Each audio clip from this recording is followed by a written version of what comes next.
Le 24 mai 2026 au plus tard, le Bénin aura un nouveau président qui succédera à Patrice Talon. Quel est le visage de la majorité présidentielle à moins de 18 mois de cette échéance capitale? Pour un ancien président relativement frais, que deviendra Patrice Talon? Quel impact pourra-t-il avoir sur la suite du débat après 2026? Pour cela, il lui faudra évidemment réussir le pari de se faire remplacer par un homme de son choix. L'UPR, le parti de notre invité, est-il en jambes pour sous perfusion à Porte-Nouveau et dans l'OME? Actualité oblige, nous allons parler plutôt du coup d'État manqué, des sorties de Batacor, mais avant tout, nous allons évoquer le leadership personnel du président Joseph Diogueno à la tête de ce parti. Pour débattre de tous ces sujets, nous avons déterré le fils de la maison, l'honorable David Camille Biokou. Il est notre invité pour ce numéro de Tour d'Horizon que nous vous remercions d'avoir choisi.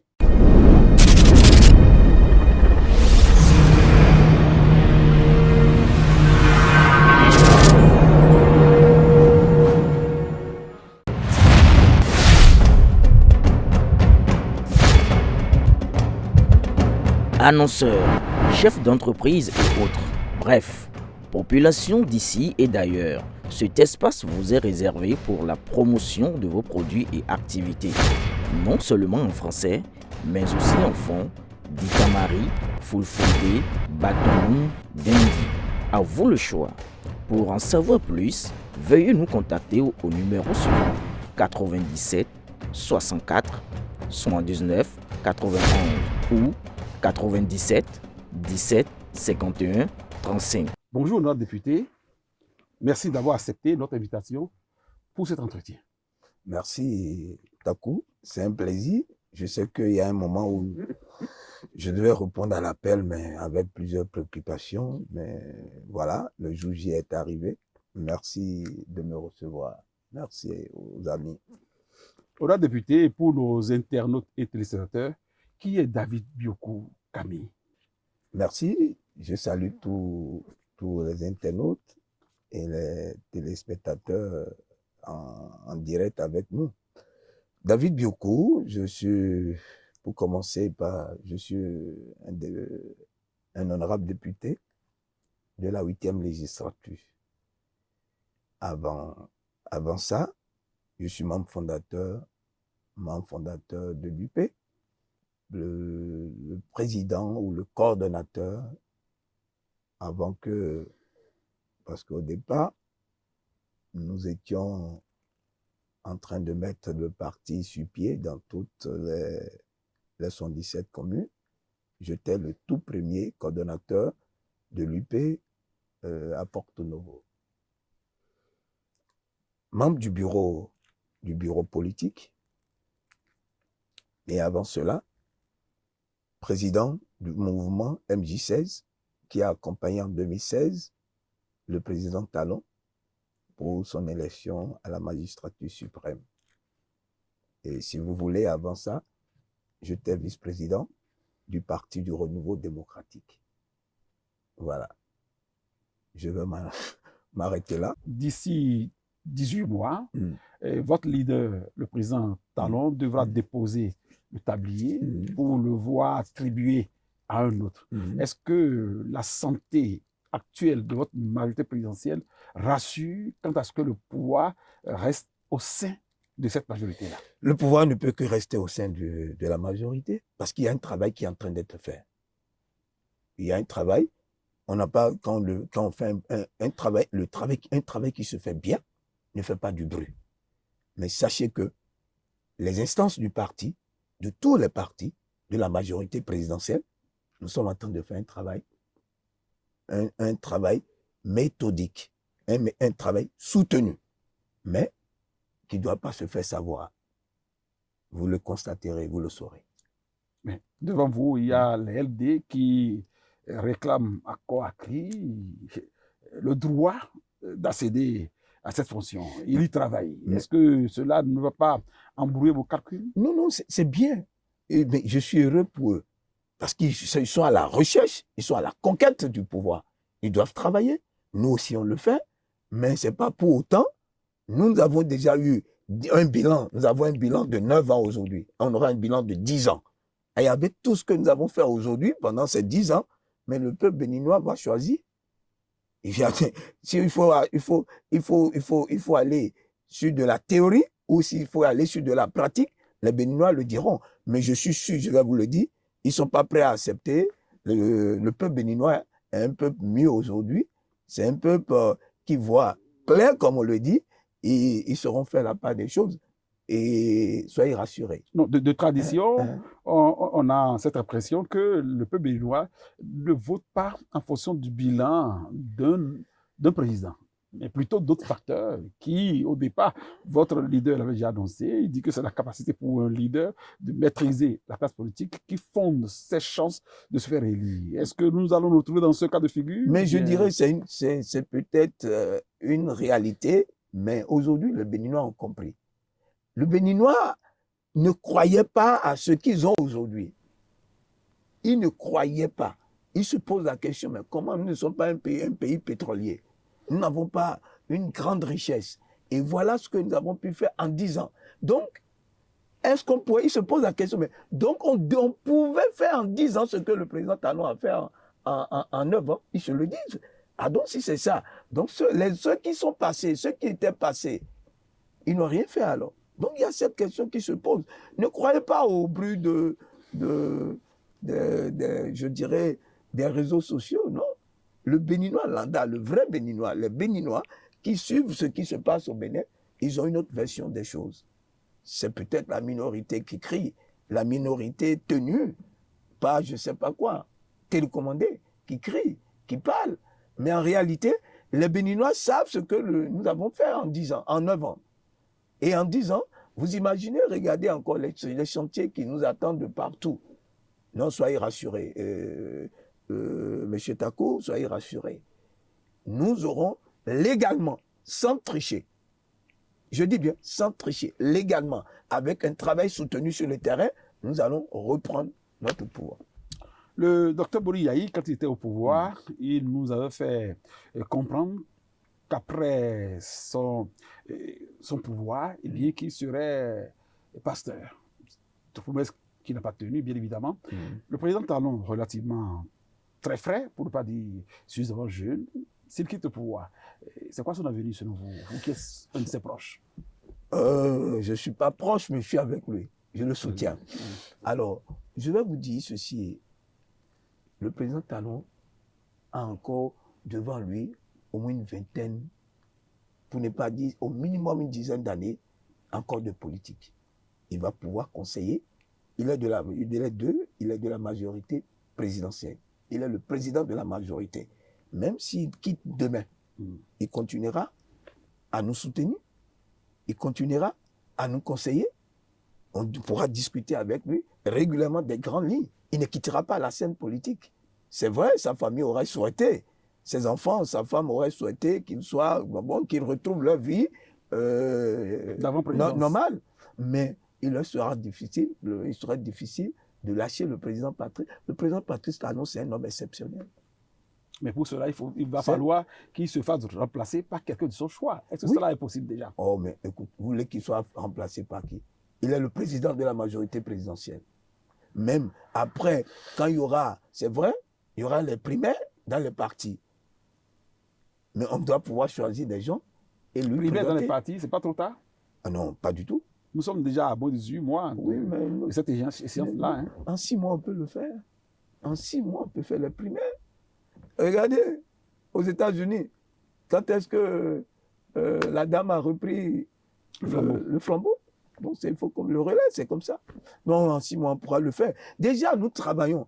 Vous suivez l'actualité. Vous avez vu la fréquentation régulière du président Abdoulaye Biotchané et le président Diogbenou. Ils se retrouvent, ils se parlent. Et également, nous nous voyons entre nous. On sait que nous avons tous un seul objectif. Parce que nous, on ne veut pas, c'est-à-dire, nous voulons garder, continuer avec le pouvoir dans la légalité, dans la transparence. Très bien. Pour en Donc, arriver il y a- là, donc, voilà, il- député, pour en arriver là, je vais revenir à votre parti d'origine, l'UPR. Est-ce que l'UPR se porte bien à Porto-Novo, votre ville, Bon. et de façon plus large, dans le Wémé? Je dirais oui. Mais, vous m'excusez, il faut que je sois franc. Merci. Nous avons des petits problèmes. Le leadership, c'est moi ou l'autre. Et heureusement, à l'avènement du président Djobénou, j'attendais de lui une autre manière De gérer. non pas de gérer, de voir les choses dans les villes. Dans les villes. Dans les villes. Mais malheureusement, je n'ai pas eu ça.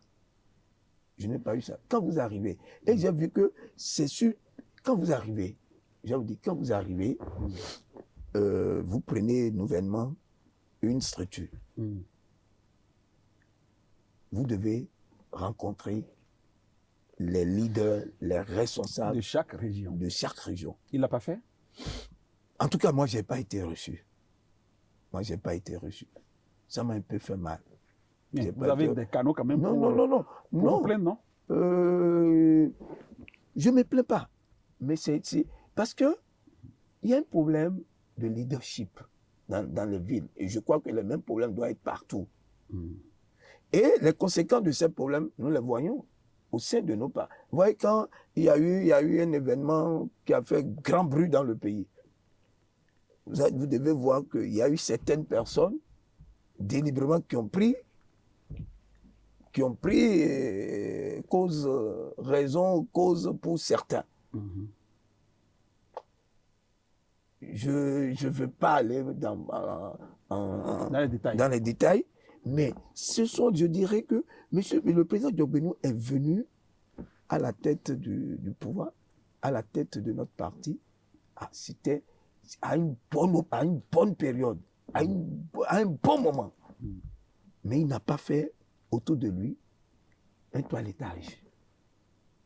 Parce que les gens se voyaient très forts au sein de ce parti à un moment donné. Qui, par exemple?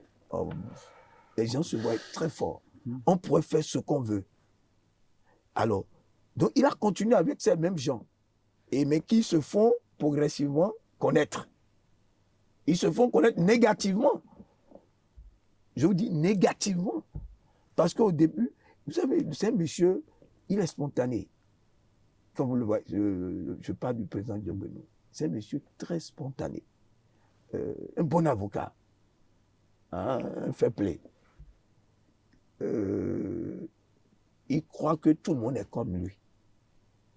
Il croit que tout le monde est comme lui. Et nous voyons, le temps m'a donné moi raison, parce que les gens se font découvrir maintenant à lui. Et c'est ce qu'il aurait écouté, écouté des leaders de chaque région, mais sérieusement, les écouter sérieusement seul dans son bureau. Il aurait beaucoup appris. Est-ce que c'est tard? Bon, mais nous sommes déjà dans le feu de l'action. Mais, comme on dit, il n'est pas toujours trop tard. Oui, j'avais une question sur son leadership personnel. Je crois qu'on a tourné autour. S'il faut le noter, si vous devez le noter comme président du parti, sur une échelle de 0 à 10, vous lui donnez combien? Ah, c'est un homme, je vous dis, Takou, c'est un homme bien. Je ne suis pas trop proche de lui, mais j'ai eu la chance de faire la campagne avec lui pendant les législatures dans l'Ouémé. On a été à Guégué. C'est à Guégué que j'ai découvert l'homme. À Guégué, réellement, j'ai découvert l'homme. C'est un homme, j'ai peur de lui d'utiliser ce. Il est impulsif. C'est un monsieur à l'aise. Il n'a pas de réserve. Tu vois, autrement dit, il n'est pas flou. Il n'est pas flou, voilà. Il est franc. Oui, il est franc, très franc. C'est pas un monsieur qui peut faire un coup à quelqu'un. Donc, s'il avait ajouté votre préoccupation de prendre contact avec les leaders... Il a besoin de maîtriser le terrain, les terrains par les leaders sur lesquels il est tombé. Mais il s'est fait prendre en haut. C'est-à-dire, il y a certains dinosaures au pied d'Agile, c'est les éléphants au pied d'Agile qui l'ont pris de haut, qui ne lui ont pas permis de voir des gens, les cadres comme vous, par exemple. Oui, je dirais les têtes de certaines villes. Et du coup, ça crée un problème chez moi. Ça bug un peu. Oui, chez moi, à Porto-Novo, ça crée un problème. Ça bug. En tout cas. Porto étant une grande ville, si ça bug là, ça veut dire que ça bug pour la mouvance. Non, c'est pas forcément, nous sommes en politique, c'est pas forcément. Hein?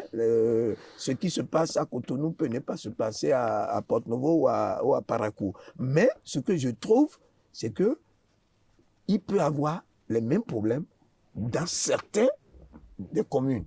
Et il faudrait très rapidement, comme vous le dites, il n'est pas en retard.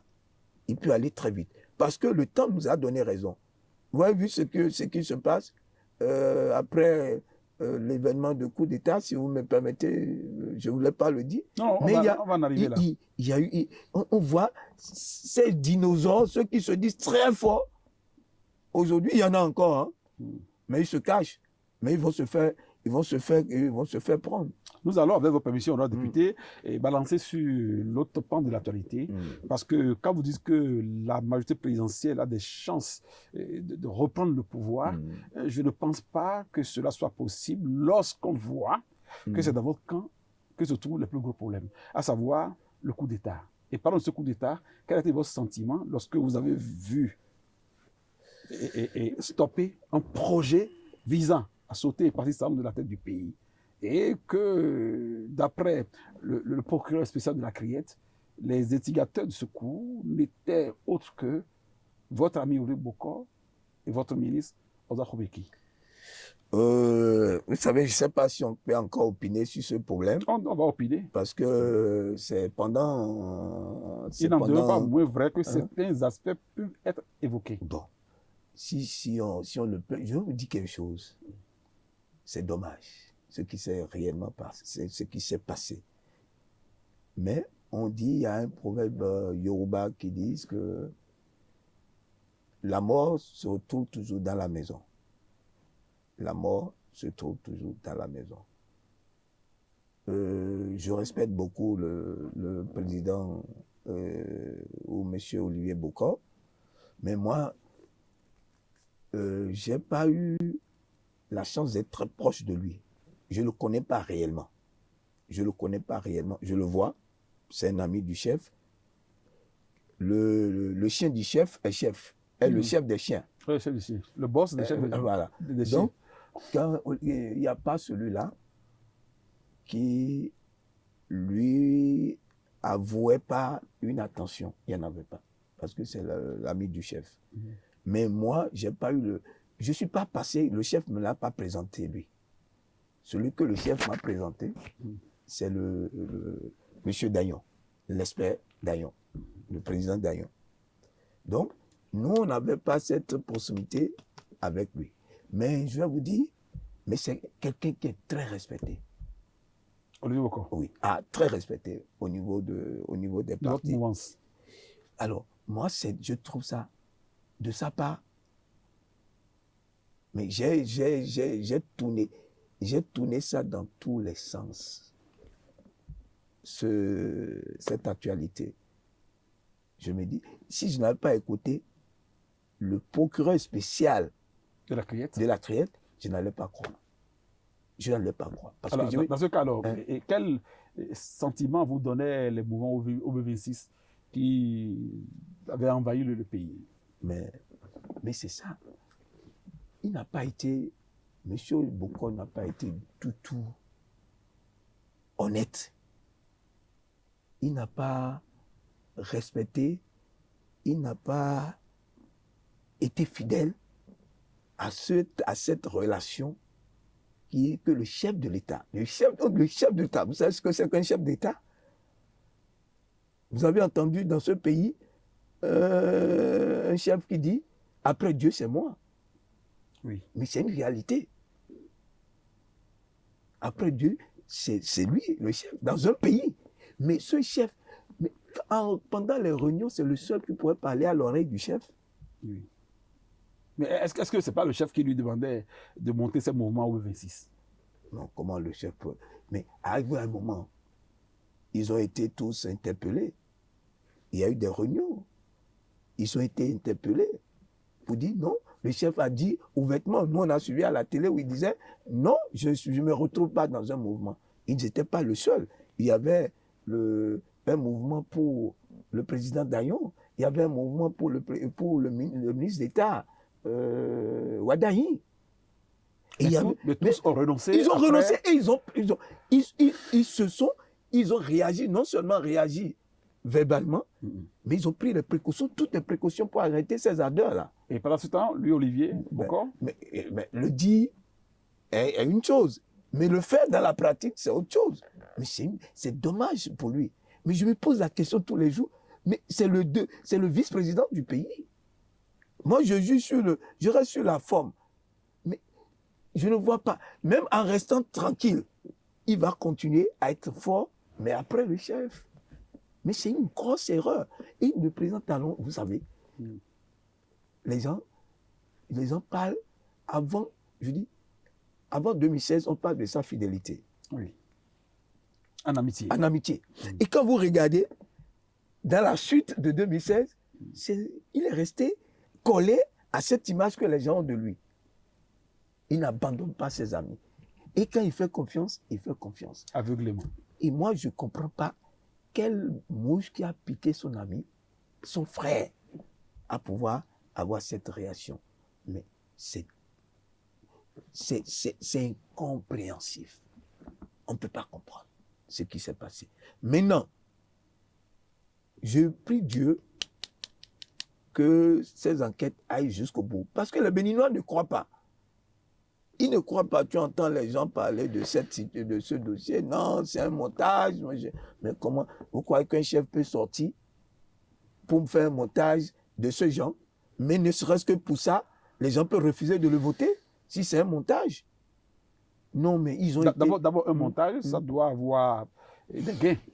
Et je ne vois pas où se trouve le gain pour Olivier Bokor, quelle raison? Ou pour Patrice lui-même aujourd'hui. Pour quelle raison? Mais ils ont été... à écouter, on parle de Dieu, le monsieur, il est très évangéliste. C'est ça le paradoxe. Comment un monsieur chambré dans la bondieuserie peut se retrouver dans un schéma de coup d'État? Il s'est fait perdre peut-être par les hommes de Dieu. Voilà, les hommes de Dieu, c'est ce qui... Si vous ne faites pas attention, vous allez avoir toutes les prophéties du monde. Ah oui, c'est toi le président. C'est vous le président. Je suis sûr qu'il est tombé dans ce piège. Sinon, c'est la sorcellerie. Mais le piège, ça doit le conduire à une élection. Oui, mais comment? Mais est-ce que il va à une élection comme ça? Et les gens continuent de croire. Comment il va aller? Mais aujourd'hui, il y a un système partisan. Et il y a un code électoral qui est voté, promulgué. Mais comment... Pour être président en République du Bénin, il faut passer par un parti politique. Et un parti politique, règlement... Comme dans la tristesse des cas, on peut faire un coup d'État et devenir président. On a vu les pays de l'AES à côté, oui, le Burkina, le Niger, le Mali. Est-ce que vous avez... Moi, il y a un phénomène pendant cet événement-là, pendant cette actualité. J'ai constaté que la majorité des Béninois ne veut plus de coup d'État. Je ne sais pas si vous avez fait cette remarque. C'est un drame, un coup d'État. Oui. Je dis, la majorité des Béninois ne veut plus d'un coup d'État au Bénin. Parce qu'ils disent que on revient. Tu entends même les gens qui n'ont pas une instruction aussi élevée te dire, mais quand il y avait ce coup d'État, on aurait revenu en arrière. Tout est foutu. Mais ça m'a étonné des gens de peu d'instructions qui parlent, qui te font des réflexions dans ce sens. Pour dire non, on ne veut plus. Le monsieur, on le laisse, il a dit qu'il ne revient plus, laissons-le partir tranquillement. Donc, moi, je trouve que c'est une grosse erreur Et je vous répète, ça doit être les hommes de Dieu, ces pasteurs qui envahissent. Qui l'ont perdu. Oui, qui l'ont perdu. Parce que comment, à ce niveau de responsabilité, est-ce qu'on a besoin encore d'être président? En temps normal. On n'a plus besoin d'être président. Voilà, député, il y a l'ancien président de la Cour suprême, Ousmane Batokor, qui lui voit plutôt un montage comme Jean Eudemi-Tokpe, un bras fort de Louis Bokor. Ils disent tous la même chose. Selon vous, est-ce que le ministre Batokor est sur ses jambes en tenant ce discours? Le président Batokor a tiré dans l'eau. Mais le président Batokor, c'est une haute personnalité du pays. Et j'ai fait une émission, je ne sais pas sur quelle, je suis télé ou je ne sais pas, ou Esaïe, où je disais, il y a des personnes aujourd'hui dans ce pays qui sont des fétiches, que nous devons les préserver. Quelqu'un comme lui, comme le président Batokor. Est-ce qu'après son intervention, est-ce qu'il revêt encore ce fétiche-là? Non, pour moi, non, il a laissé les plumes. Je le dis ouvertement. Parce que tu vois, est-ce que vous entendez parler de Daniel Taoueman? Non. Vous entendez parler de lui? C'est comme Robert Doussou, le président Robert Doussou. Je me dis, c'est pas des gens qui peuvent sortir comme ça. Il y a une certaine... Il faut que la sortie soit mesurée. Le président Mbedji, le président Moussou, les icônes, le président Batokor, Taoueman, le président Golou, qui vient d'être nommé tout dernièrement, le président Golou, ils sont l'ancien ministre de la Justice, des pères, Nyonofou. Nyonofou, vous le connaissez, Joseph Nyonofou. Ils sont oui, Fagbon, c'est pas des gens qui peuvent sortir comme ça. Et alors pourquoi lui il est sorti? Non, moi je crois que j'ai suivi des émissions, machin. Il est sorti pas une fois, pas deux fois. Mais moi je trouve que le président, même les enfants du président Batokor ne devaient pas lui permettre cela. Même les proches ne devaient pas lui permettre. Mais lui, pour voir le président Talon, est-ce qu'il a besoin de parler sur une chaîne? Il n'a pas besoin. Il fait une demande, il passe un coup de fil. À qui de droit? Il doit rencontrer le président de la République. Et s'il y a des choses à discuter, il le discute derrière la caméra. C'est pas là, c'est pas à la télé. Moi, je dis, le président Batokor a fait une mauvaise sortie. Ça a laissé une mauvaise image de sa personne. Mais quelle que soit sa réaction avec le président de la République, il ne devait pas sortir de la sorte. Il a un problème aussi important à discuter avec le chef, il prend un rendez-vous. Quel que soit le temps que le rendez-vous va durer. Parce qu'il représente, c'est nos fétiches. Ça veut dire que le pays n'a plus de fétiches. Et il va aller voir le président pour négocier quoi? Il parle de Madougou, il parle de Haïvor. Mais c'est pas là, c'est pas sur les chaînes, il faut négocier ça. S'ils se retrouvaient, normalement ces gens-là devaient se retrouver, ces icônes du pays-là, ils doivent créer une fêtière. Super. Ils doivent créer une fêtière. Et même eux-mêmes, aller vers le chef. Voilà, nous sommes là pour t'accompagner. Même si le chef ne leur demande pas, ils devaient le faire pour aller vendre leur service au chef. Nous allons t'aider à régler certains problèmes périlleux du pays. Mais sorti comme ça, moi, je regardais ça, j'ai pensé à mon père. Je dis, mais non, c'est dommage. Febiokou, oui. qui fait une grosse icône de ce pays. Mais ces gens-là, ils ne doivent pas sortir. Non. Quand on les voit sortir, non, c'est pour apaiser, c'est pour régler un problème. Et ils vont d'abord rencontrer le président et ils reviennent maintenant à la télé être le porte-parole d'un groupe d'anciens pour donner leur point de vue. Quel conseil vous avez maintenant à donner à votre patriarche, à votre père Batokor, qui continue toujours de faire des de sorties? Batokor n'est pas mon père, c'est mon grand frère. Je suis le fils d'un patriarche. C'est une façon de parler. C'est mon grand frère. Mon aîné a aujourd'hui 86 ans. L'aîné de mon père a 86 ans. Ça, c'est vrai. Donc, c'est mon grand frère. Donc, je lui dis, vraiment, il faut qu'il arrête ces sorties que j'appelle tapageuses. Il faut qu'il arrête et que le président Batokor, c'est la révolution, c'est la démocratie. Et non, il a fait tout en dehors de 60, hein?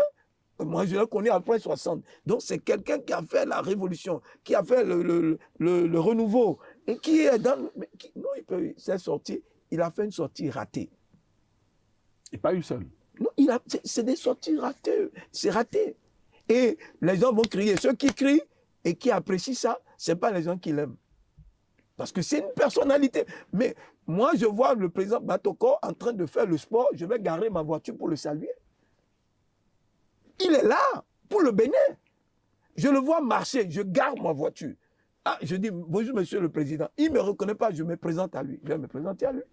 Ah, ça va, tu vas bien. Bon courage. Bon, je fais le sport, il continue. Mais avec ses sorties, non, beaucoup. Et la preuve, là, nous, on ne peut pas parler de lui. Mais on parle de lui sur un plateau maintenant. Oui, Ansoudine, votre leader, le président Talon, il dit quoi de ces sorties de Soba Batako, lui qui ne parle jamais? Le président Patrice Talon, je crois qu'il fait partie de ce rare président du Bénin qui connaît le Béninois. Oui, c'est le problème de Batako. Je te dis, le président doit savoir le problème de Batako. Il ne dira rien. Et vous allez le voir. Il ne prononcera rien. Il n'appellera pas son nom. Aucun discours, vous n'entendrez, oui, comme l'a dit, ou bien faire.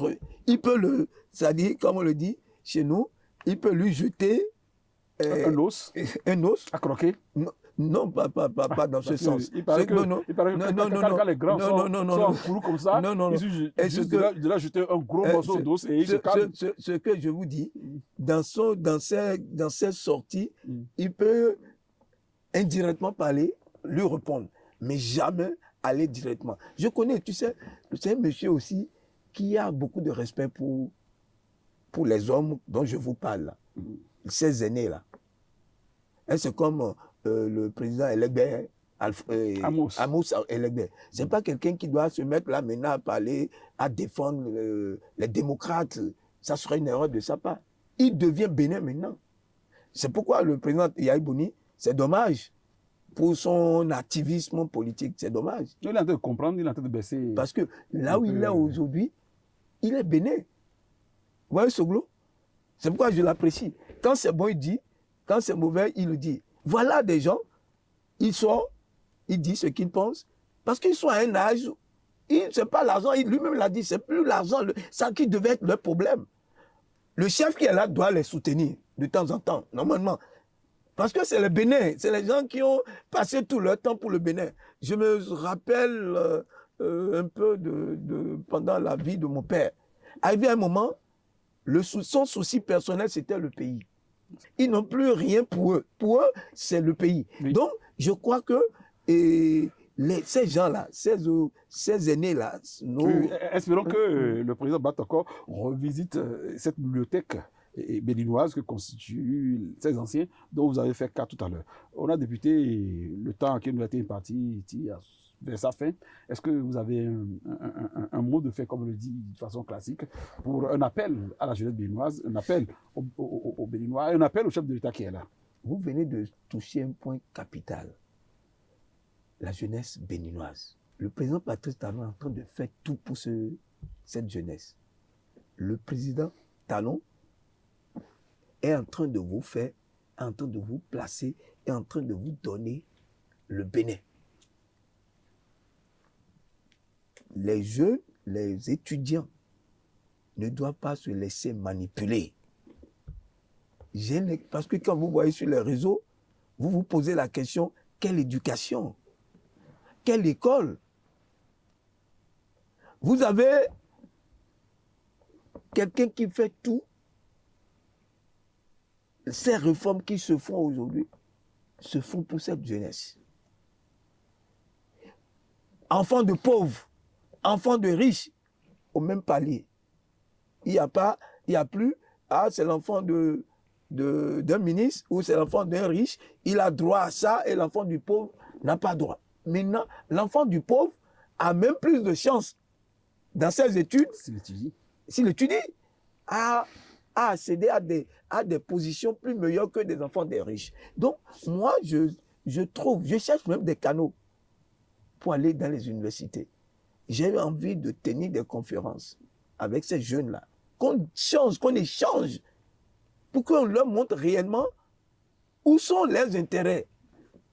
Où sont leurs intérêts? Parce que j'ai l'impression que nous avons notre jeunesse qui est en train de virer. Ils sont en train d'aller dans le décor. Ils ne comprennent pas. Ce n'est pas l'opposition que nous avons aujourd'hui. L'opposition que nous avons en face de nous. Mais en réalité, quand vous regardez, on leur donne le pouvoir en 2016. Qu'est-ce qu'ils feront de meilleur que ce qui est fait aujourd'hui? Au contraire, ils vont mettre le pays en retard. Donc, vaut mieux qu'ils sachent là où se trouvent leurs intérêts et épouser pour prendre le relais. C'est pour eux. Le président Talon est en train de finir en 2026, comme vous le dites. Il va rester peut-être derrière le rideau encore pour 10 ans pour nous aider, pour donner la marche à celui qui va prendre le relais en 2026. Mais il faudrait qu'il se positionne. Et quand vous allez voir que dans l'administration, dans les postes de responsabilité, il y a plus de jeunes autour de lui, au palais. C'est rien que des jeunes autour de lui. Mais ils sont en formation. Il faut que la jeunesse béninoise comprenne que leur intérêt, ce n'est pas dans ce qu'ils font là. C'est vrai, tout est permis, on a les réseaux sociaux, on peut tout dire sur les réseaux sociaux. Moi, je suis toute la nuit, je ne dors pas avant 3 heures. Je vais sur les plateformes pour écouter, hein, pour voir. Mais quand ça me dépasse, je monte des fois pour recadrer, pour montrer le chemin, le vrai chemin, ce que je pense, de ce qu'ils pensent. Nous avons la chance. D'un coup, nous avons la chance d'avoir ce monsieur pendant ces 10 ans. Si nous étions normalement dans un pays où nous aimons, on parle de la démocratie, on devait ensemble pouvoir lui dire, pardon, continue. C'est comme une maison, un terrain familial que le père nous a légué. Mais il y a un enfant, parmi les enfants, qui a pu mettre en valeur cette terre. Il faut lui donner sa chance de continuer. Il faut continuer pour que nous en profitons tous. Parce que pour venir chez toi ici, mais je ne pourrais pas venir ici. Hein. Mais c'était la boue partout. C'est marécageux. Mais je suis venu, j'ai roulé à l'est jusqu'à toi. Et ça continue les travaux dans ce... Mais en 20 ans, en 30 ans, en 50 ans, on ne peut pas penser mettre en valeur ce qui est fait ici. Merci, honorable député. Chers téléspectateurs et internautes, merci à vous qui nous avez rejoints au cours du périple. On dirait que le député regrette que le mandat du président Talon arrive si tôt. Il aurait souhaité, comme il a dit, que dans la famille, qu'on redonne encore sa chance à l'enfant le plus brillant qui a su défricher le terrain et qui a apporté de bonnes choses. Il aurait souhaité, si la chance pouvait lui donner cette aubaine, donner encore 10 ans au président Talon. Hélas, nous sommes en démocratie et nous allons déjà vers la fin des 10 ans qu'il ne peut pas dépasser. Il a aussi souhaité de la jeunesse qu'elle ne se trompe pas, qu'elle recherche son intérêt, lequel se retrouve dans la rupture, comme il a énuméré. Il a aussi parlé du leadership du président Diogbenou, de qui il souhaite simplement qu'il écoute certaines têtes pour voir aboutir son projet de faire de l'UPR le parti le plus fort. Le député a condamné le comportement plus ou moins puéril, la passage de ce mot, d'Ousmane Batokor, qu'il croit être une icône de la République et qui devrait avoir en leur sein une synergie pour que des icônes se retrouvent, se donnent la main pour aider le président en exercice. Ce que Ousmane Batokor, de son avis, n'a pas fait, c'est regrettable.